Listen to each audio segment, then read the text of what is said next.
As leaders and managers, you often make decisions based on data. But getting all the relevant data and evidence required for a decision is not always easy or even possible. Also, even if all the relevant data were actually available, it may often be near impossible to actually process all of it in time.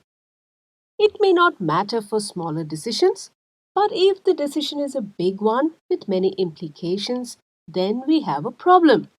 Our system 1, which makes most decisions quickly and automatically without our awareness, works through shortcuts and heuristics. And this can result in many misconceptions, wrong perceptions, and bad decisions. Let me explain with an example. A simple one to begin with. Consider the letter K of the English alphabet. In the English language, is the letter K more likely to appear as the first letter of a word or as the fourth letter in a word? What do you think?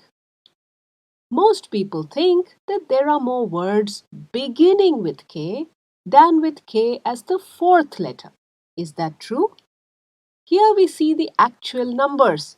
There are a lot more words which have K as the fourth alphabet than words which begin with K. So why do people wrongly perceive that there are more words which begin with K? It is much easier for us to think of words starting with K, like kite, kangaroo, kitchen, or kid. It is a little harder to think of words with K as the fourth letter, like bucket, or pickle, or monkey. This is true for any alphabet. It's easier for us to think of words beginning with that alphabet than words with that alphabet in the second, third, or fourth place. So, because we find it easier to think of words that begin with K and much harder to think of words with K as the third or fourth letter, we wrongly conclude that words beginning with K are more common. That's the mental shortcut our brain uses to make the decision quick and easy. Let's look at another example. In late 2014, after a report of just 4 confirmed cases of the Ebola virus in the US, there was a widespread Ebola panic, and it was all over the media for months. Several polls showed that Americans were really terrified of a widespread epidemic that would kill large sections of the population. But did it? Now, these were the actual statistics, a total of 11 infections and 2 deaths.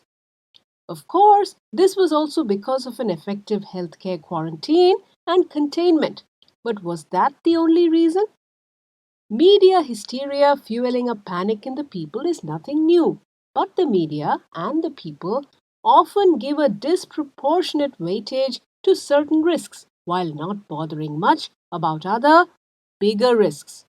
Like that cartoon we see, that man is eating very unhealthy food, which can result in obesity, causing an average of 300,000 deaths per year. He is drinking alcohol, which in excess can cause an average of 88,000 deaths a year. And worst of all, smoking a cigarette, with tobacco causing about 450,000 deaths per year. And yet, he is blissfully unconcerned about those risks. And his biggest fear is Ebola, which actually caused only 11 infections and 2 deaths.